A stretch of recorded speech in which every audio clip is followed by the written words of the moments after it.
Darren. Evening, everyone. Hi, Andy. No, it's not. Hi, Darren. So sorry. That's all right. I'm used to it. Do you know the last chap I spoke to from Andy's Man Club back 2 years ago? We've just decided it must have been, I think, October. Um, that was another Andy, wasn't it? Sorry. So we were talking about him. But hi, Darren. Thank you so much for joining us tonight. It's all right. No problem at all. Happy to be here. Oh, Jackie Lewins, who runs the Portsmouth Positive Living Group. I think you did a talk for her, didn't you? Yes, yeah. I get on really well with Jackie. So, yeah, we. She's so good for mental health, helping anyone. I went along to one of her evenings where she had three people, three men speaking about their mental health. And it wasn't therapists that had helped them, it was the actual men that had been helped, all talking. I mean, she's so a real advocate for anything like this. And I hope I am as well, because I've got two sons and I'm very much, for men talking. Also, I've run the positive living group for, well, it's nearly 11 years now. But the amount of women that come along, and you just know the amount of men that would benefit from the subject sometimes. Anyway, so we'd love to hear your story, if you don't mind, Darren, how you got involved with Andy's Man Club. And we'll talk about how long it's been going and who started it and all that. But Yeah, love to know your story. certainly. Well, my story sort of ties in with Andy's Man Club anyway, because my story of mental health started just over 7 years ago. My first wife, Leanne, unfortunately was bullied at work, and because of that, she suffered a psychotic episode. So she had to be sectioned. Oh, It's really horrendous experience. And so she was under the care of the local services. Unfortunately, 2 months after she finished her section, she died at home by suicide. oh my gosh. Yeah, I had to deal with that. Welcome to mental health, Darren, and the ramifications of that. So I fought a bit of a battle. I just wanted an apology. Sorry. It took me 2.5 years to get that apology. Um, and typical man, I was really focused on something, and as soon as I managed to achieve what I wanted to achieve, I went plop and fell down the rabbit hole, and started to function. Basically, getting up in the morning, walking my two dogs, going to work, coming home, walking my two dogs, going to bed. Every 4 or 5 days, little voice inside my head said, Darren, have something to eat, mate, because you haven't eaten. That's the level where I was at with mental health. I was really struggling. Grief depression. That's what it was. Very, very simple. And one day at work, I quite literally hit a brick wall. I was on the forklift, drove into a wall, and didn't even realize I'd done it. Oh, That was my level. And because of that period of time, I lost all but two friends who could actually communicate with me, because part of what was going on in my brain, my filing system had exploded. So where normally you go, oh, there's a face, there's a name, connect them together, it wasn't happening for me. So people who I'd known for 30, 40 years were coming to me to talk, and I'd have to go through the alphabet in my head to try and get their name. Absolutely, I've never known anything like it. And it's something that you never really recover from. Even now, I can associate names with faces, but I still have to sometimes go through the alphabet when I meet someone just to oh, remind me where I am. So when I had that accident at work, the workplace I was working for at the time were really good. They said, right, Darren, take as much time as you need, get yourself well. Now I'm a man. Uh, I don't need any medication. I'll try and sort this out myself. And it wasn't working. So I went down the psychotherapy route, where someone was explaining to me what was happening. So sort of things like keeping a sleep diary, making yourself aware of your environment and stuff like that. And if I dug out my sleep diary for those 6 months I was going through therapy, my sleep patterns were horrendous. I was probably sleeping 2 or 3 hours a week because this noggin wouldn't turn off. And it didn't matter what I did. You know, I tried every single type of therapy to reset my brain. And one day I just had that moment, bang, all right, I feel a lot better now. And I feel a lot better in myself. But I still I wasn't happy. So I was just dealing day to day with life, and just going on that treadmill. Um, and then someone suggested to me, funny enough, about trying costuming or cosplaying, which meant putting a mask on, going out of the house and putting smiles on people's faces. So I chose a movie character, bought a costume, dressed up, and went to what they call Comic Con, where it's basically people dressed up and they sell comics and stuff like that. And I went to my first one, which was a free one, and my anxiety went to the moon. I was still Oh, dressed, but I had a mask on, and I yeah. stood in the same spot for 4 hours because I couldn't move. People are coming up and having photographs saying, "Oh, it's brilliant costume and everything," and yeah, but I wasn't enjoying it. Then another guy who was there, who was another costumer, came up to me and he said to me, "Mate, you haven't moved for 4 hours." And I went, "I know, I'm just stuck to the spot. My anxiety is sky high." And he said, "Right, come on then." So he grabbed me by the hand and we walked around the rest of the convention. If he hadn't done that, I'd have gone home, taken the costume off and thrown it in the bin. But because he did that and he made me aware that, crikey, I'm not alone. Oh, Huge. That was huge. yes. So what I was doing, I was doing dressing up, going out, doing local hospices, hospitals, going to children's homes, and just putting smiles on people's faces.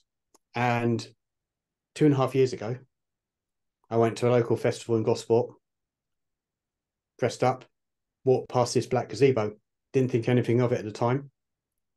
Went inside, loads of photographs being taken. Then two guys came in with Andy's Man Club on their shirts. "Mate, can you come outside and have some photographs with us?" Right place, right time. Oh, So goose. yeah, I went out there and I said, "All right, guys, what's this about then?" "Oh, it's a peer-to-peer support group for men. Get men talking about anything." "Right, okay then. How much is it going to cost me?" "Nothing, mate. It's free. Just rock up on Monday." "Yeah, all right then. I'll think about it." So I went along on Monday, drove up, didn't want to get out of the car, but I thought, I've made the effort. I've made the effort to drive up there. I'll get out of the car. I'll get to the door. Mm-hmm. That's a step. As I got to the door, one of the guys who was at the festival went, "Darren, fantastic to see you, mate. Come inside. Let's make you a cup of coffee." Yep. Went in there and sat down and thought, right, I'm not going to say anything. Not tonight. But when the session started and that ball came round to me as a talking ball, I thought, why not? Bang, said it all. And for me, that was huge because the guys in the room just took it in. They didn't answer me back. They didn't tart. They didn't tell me to man up or anything like that. So I kept going, kept going, kept going. Then fast forward 4 months. So it's November. And well, no, to lie, it was October. I was at work and I received a phone call, and it was from my mum, and she said, "Oh, I've fallen down at home." And I went, "Right, okay then, not a problem. I'll come along. We'll get you sorted." So went round there, said, "Oh, you're gonna need an ambulance." So phoned for an ambulance for her. Ambulance, bang. 15 minutes later, the ambulance was there. Off we went to hospital, and they wheeled her off for a scan because obviously they didn't know what the break was. She came back from the scan, and I had that horrible moment. And the doctor came up to me and said, "Darren, we need to go and have a chat, mate." Yeah. So basically, he said, "There's no easy way to tell you, but your mum's got 4 weeks because she was actually riddled with cancer." She knew she was dying. She didn't want to know timescales. I wasn't allowed to tell friends or relatives at all. But I was a bit naughty. I snuck, "Oh, look, look who's just turned up today. That's the only way I could do it. Uh, because otherwise she said, no, I'm not going to see anyone. Mm-hmm. Then on the 5th of November, 2 years ago, as the very first firework went up, she died in my arms. So, it could have broken me. And it was a truly, it was an awful experience. But in a way, I was glad I was there because it meant a lot. So what did I do? On Monday, I went down to Andy's Man Club, walked through the door, 30 plus guys in that room, came up, shook my hand, gave me a cuddle, and said, anything you need, mate, let us know. That's the power of what happens in that room. Wow. Yeah. And then, as with Andy's Man Club, what you do, you get yourself into a better place. You want to step up, you want to volunteer more, you wear the t-shirt. And that's what I did. So I Wow. got guys through the door. Sorry, I made you cry. But yeah, and that's the beauty of what happens. That's what, and that's that understanding. That's my journey. 7 years ago, a truly awful event happened. Let's go full circle. But it's now's important. Yes. Talking to people, telling them about my journey, letting them know that things do get better. You never fully get over anything, but you can survive. You can not move on. That's key. You don't move on when you've lost someone, but you survive. Each Yeah. day is a new day. Each day is important. So let's make the most of every day that we have and enjoy it. Simple as that. Oh gosh, I didn't know I was in for a story like that, Darren. My gosh. Oh, well, Yep. you've done amazing because when I looked at Andy's Man Club on Facebook earlier, I'll share the screen for a minute. That'd be a good thing to do. Gosh. Oh dear, I don't want to dismiss anything you've said. That's so important to hear that story, but we'll just bring ourselves back for a minute. This is Elaine, but you can explain that if you would, Darren. Yeah, certainly. So this is Elaine. This is Andy's mum. So how Andy's Man Club started. Andy, 23-year-old lad, unfortunately died by suicide. It was a rough weekend for him. He had an argument with his partner on Saturday, but he took, every Sunday he was busy. He was around his parents having Sunday dinner. And then early hours of Tuesday morning, unfortunately, he took his own life. So this is what Andy's Man Club is about. Andy's Man Club is about getting guys talking before they feel that they're so alone that they want to take their lives. We must stop this stigma and get men talking about, what Andy's Man Club is. So as you can see, this is on the Transpennine Express. They approached us. We want to work with Andy's Man Club. Okay, then. So what should we do? Well, let's get a train plastered up with Andy's Man Club. It goes through every single station from all the way from Yorkshire all the way down to London. Let's get people talking. Wow, phenomenal, isn't it? Something like that can have such a huge impact on people's lives because they'll see it. What is Andy's Man Club? Let's look it up. Let's investigate. Oh, right. Oh, Dad, you're going to go down there. Son, you're going to go down there. Uncle, you're going to go down there. Oh, I'm going to take my best mate down there. He needs to talk. That's the power of what that train does, as well as all the other bits and pieces that we're doing as a charity. So let's get these guys talking. Incredible. And how it's grown. Because as I say, I spoke with Andy Greenwood 2 years ago, and you had about 58 clubs then in the country. You've got over 100 and We're is it 160 clubs at the moment, and there's going to be some more clubs opening in very soon in the new year. But what that means is 160 doors open for guys to come into a safe space that's non-judgmental with like-minded men who are going through exactly the same things they are. And that's what's key to Andy's Man Club. And you think 2 years ago, we had probably 1,100 guys turning up on a Monday. We're nearly at 4,000. Oh my gosh. Just 4,000. Yeah, it's tremendous, isn't it? Absolutely tremendous that these guys are taking that step. That's incredibly brave to actually walk through the door. That, absolutely. Absolutely. And I didn't know there was one in Southampton now. There's one in Eastleigh. yeah, You just go to the website, don't you? And it so clearly tells you exactly where it is. yeah. All you've got to do is go on the website, which is www.andysmanclub.co.uk. Find my nearest venue, and then you can either type in your town, your postcode, and it will give you your nearest venue. If there isn't a venue nearby, then let's get one opened. Mm. It's as simple as that. But we've got just to go along the south coast. So you go from Littlehampton, we've got Portsmouth, we've got Gosport, Eastleigh, Southampton, Bournemouth, Weymouth, Portland, and then you're going across into Cornwall and Devon. And that's how we grow. That's how we grow. So it's very organic. It's all down to volunteers. No one gets paid to open a door at Andy's Man Club. It's all down to the volunteers. It's all down to the guys who've stepped through that door for the first time and want to give back. You know, they've put themselves into a better place by talking. They want to get that next man through the door. There's no bigger buzz on a Monday night when someone gets that ball and says, "My name's Tom. This is my first night here." Wow, the whole room, you feel it lifted because everyone knows they did that.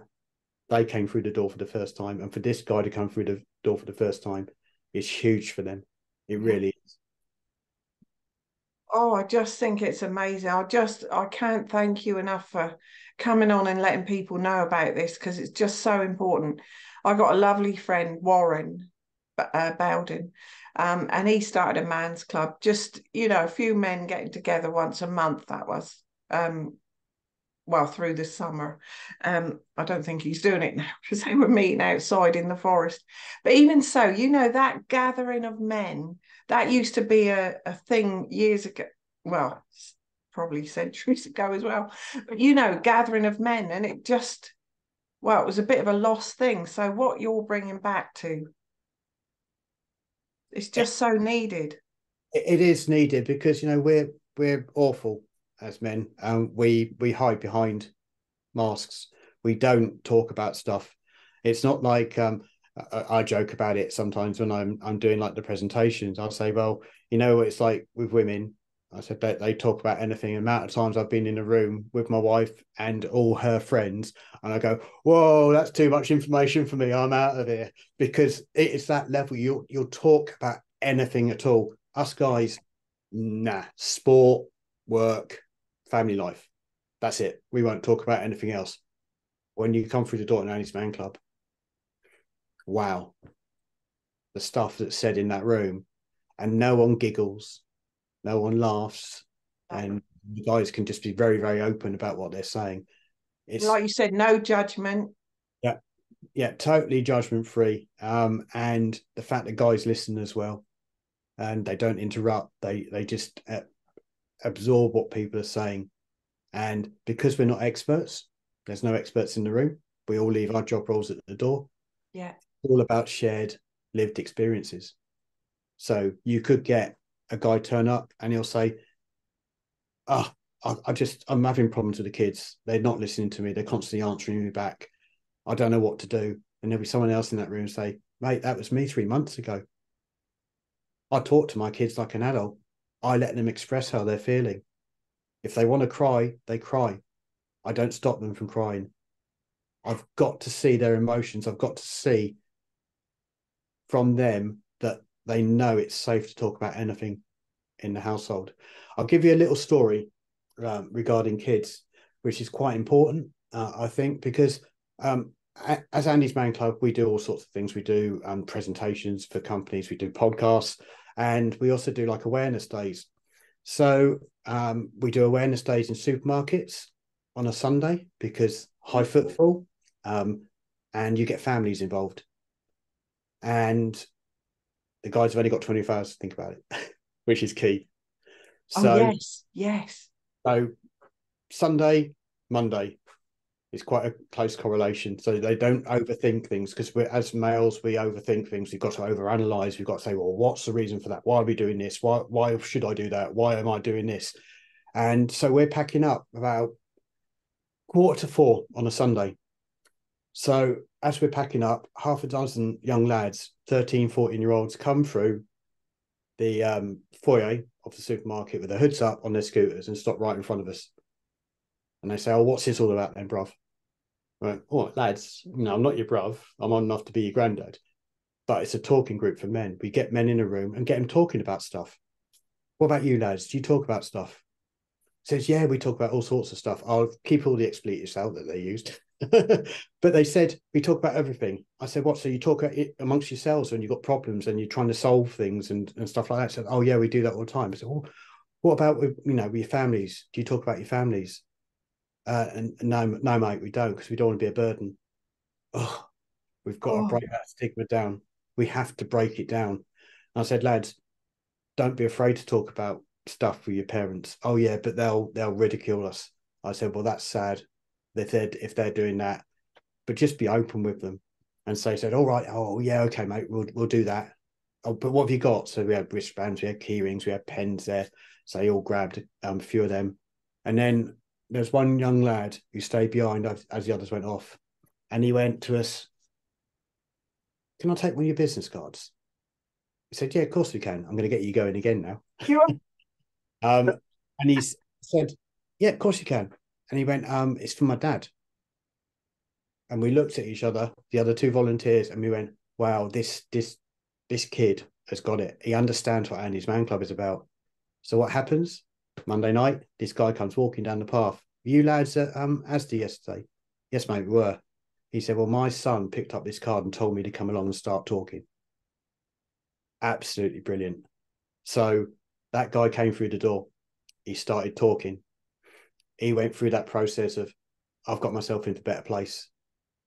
So another guy comes through the door 3 months later. Why are you here? Oh, like I said earlier, I can't cope. My kids are driving me nuts. They won't listen to me. They're constantly playing on their phone. They're good. They're doing this. They're doing that. And this guy, when he gets to the boy, says, mate, that was me 3 months ago. Me and my son, 13-year-old boy, we were like this, butting heads, full of testosterone, didn't know how to cope with his emotions. So we'd have an argument, we'd shout at each other, he'd scream, he'd go running upstairs, take the door off the hinges, punch holes in the wall.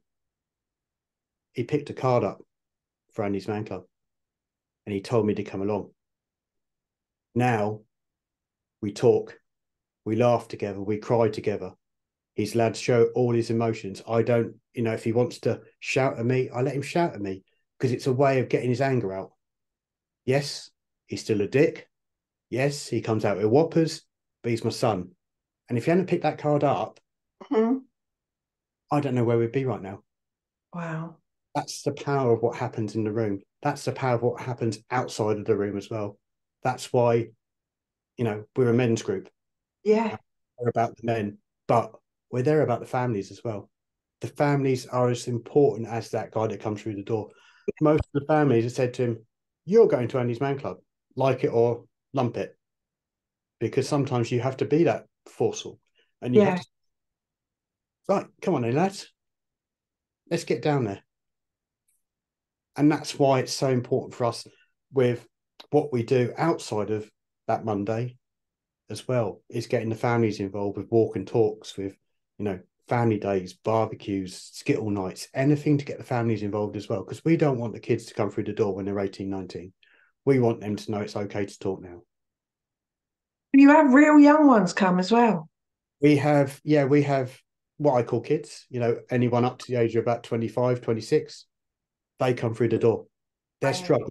You can imagine what they're going through. I mean, it's very much social media led. So they believe everything Yes.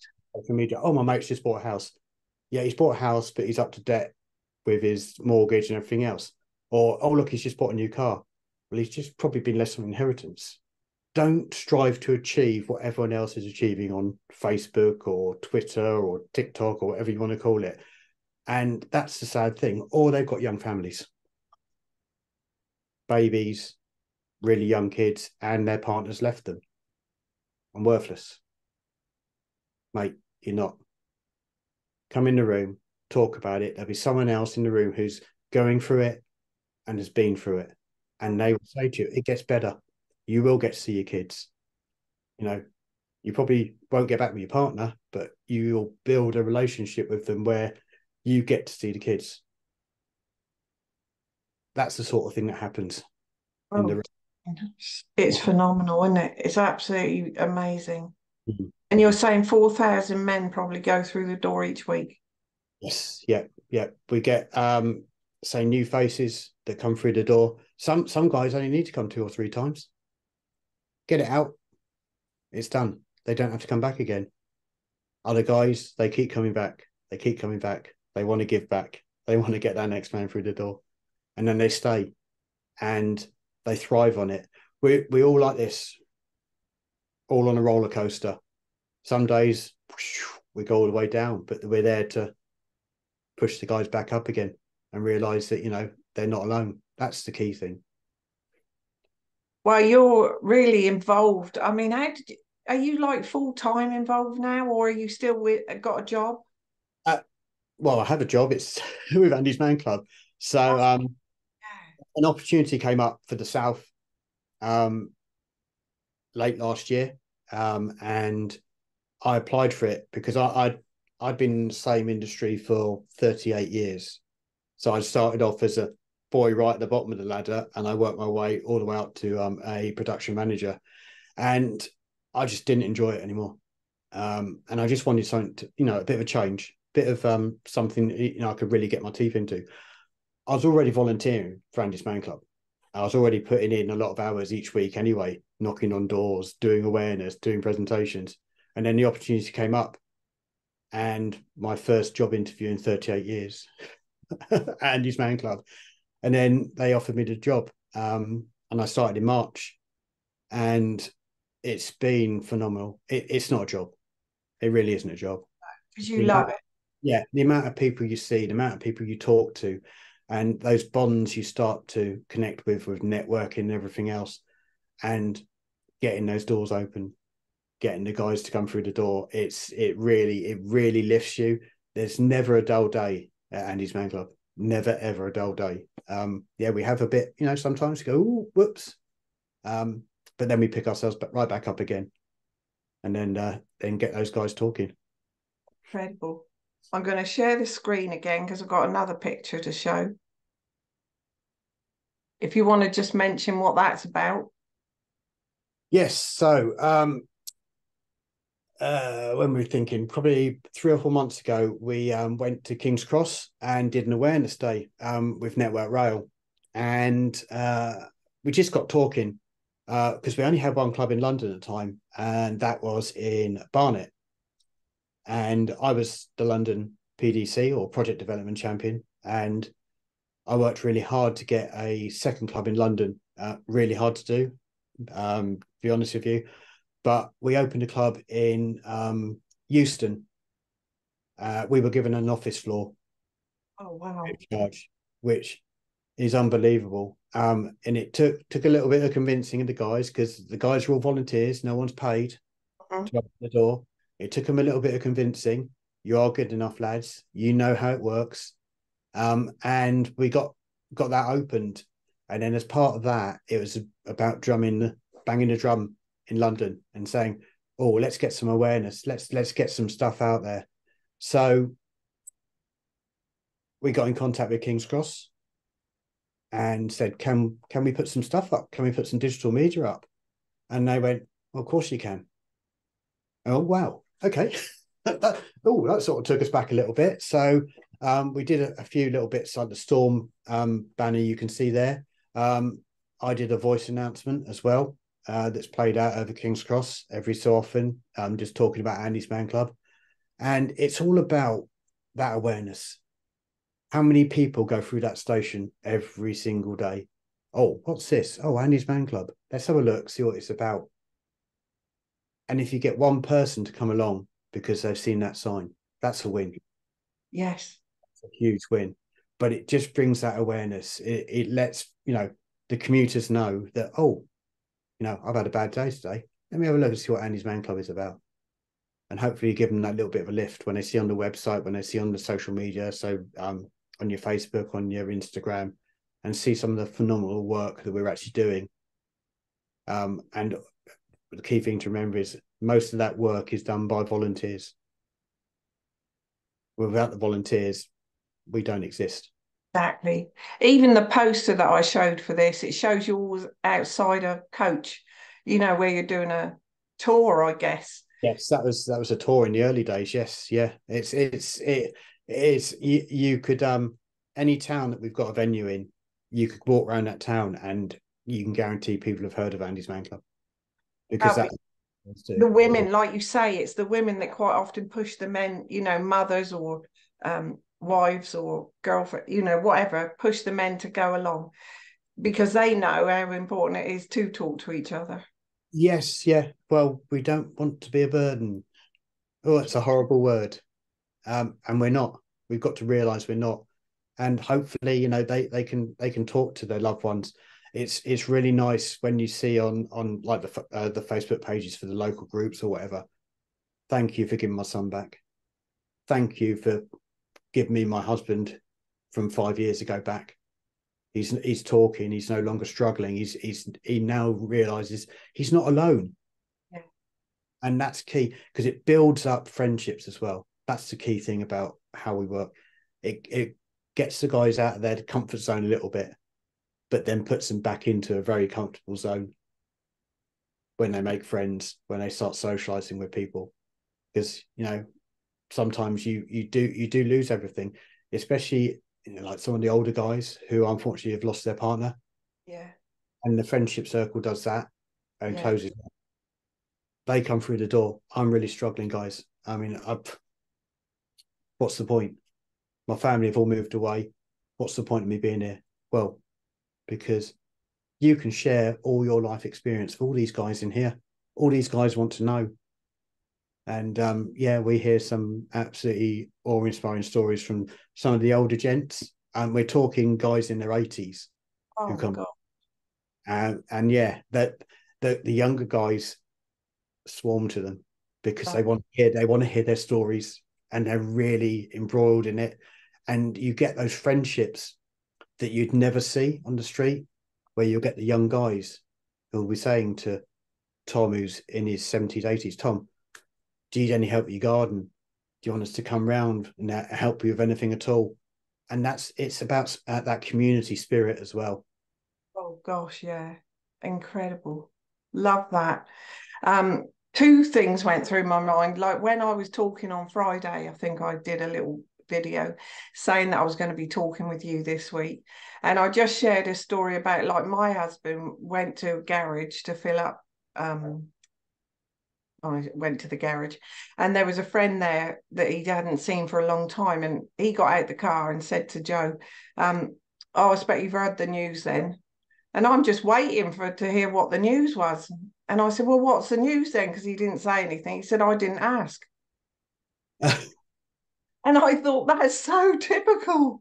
Yeah, yeah. Like a woman would never, if someone said to a woman, I expect you've heard the news. No, what news? I mean, you just automatically, wouldn't you? Or you just do, oh, yeah, I have, even though you haven't, because you don't want to get embroiled in that conversation. Yeah, Uh, yeah. yeah. No, Weird. we're horrendous for that. We really Well, are. that's it. The other thing, I have to come back to me now. I can't remember what I was going to share about. That come back to me. Anyway, I absolutely love what you're doing, and yeah, where the coach that oh, I know that was it. The next picture, then hopefully it'll come back to me what I was going to share. Oh, yeah. Even there, I can't remember where that's being shown, but That was in Yorkshire. Yeah, Yorkshire. that's a civic offices, and yeah, that's the sort of thing that happens for us. We don't ask for it, and it will just happen. And the fact that that's there, and people drive past it every single day and they see it, it's huge. It So there, really, it's very simple, very subliminal, and we're not in your face, but it's just there, and people know that that Andy's Man Club stuff is around. and there's probably a venue nearby as well. Yes. How wonderful that that was offered to be put up. Mm. How are you now then, Darren? Yeah, I'm good. I'm good. It's it's certain times a year that hit me, because my first wife, she died at the end of October, and then obviously my mum died on the 5th of November. So she made sure I can remember the date. And my dad actually died on Christmas Day many years ago now, 32 years ago. Yeah, he had a massive heart attack. So, my parents are very, very good at giving me reminders, bless them. So I'd never forget those days. But no, we all go through it, don't we? We all go through a little roller coaster during the year. So certain times of the year, Yeah. we just a little bit, bleh. And yeah, that's I probably I drop a little bit is the best way of putting it, and just go into my shell a little bit for about 2 or 3 weeks, end of October till halfway through November. But that's fine. That's fine. You're allowed that. You're That's allowed. it. Acceptance of how you are, how you feel. Yes, yeah. So you're allowed that. That's not a problem. No problem at all. Don't ever feel you're not allowed to feel down. If you feel down, deal with it at the time. But Not yeah, even judge when you feel angry. Not judge that as bad, because we all do at times. yeah, and that horrible word, selfish as well. Oh yeah. Sometimes you can be a little bit selfish Yeah. because Because you're worth it. Because oh, that's reminded me of what my other story was. So Robert Holding is a happiness professor in London, and I trained as a happiness coach with him. And he told a story once about he was in an auditorium, giving a lecture, and one of the young ladies brought her baby along with her, and the baby started crying and she was embarrassed and all that, and then he said, oh, hold the baby up, and everyone went, oh. And then he said, if we held a 40-year-old man up, would you all go for the 40-year-old man?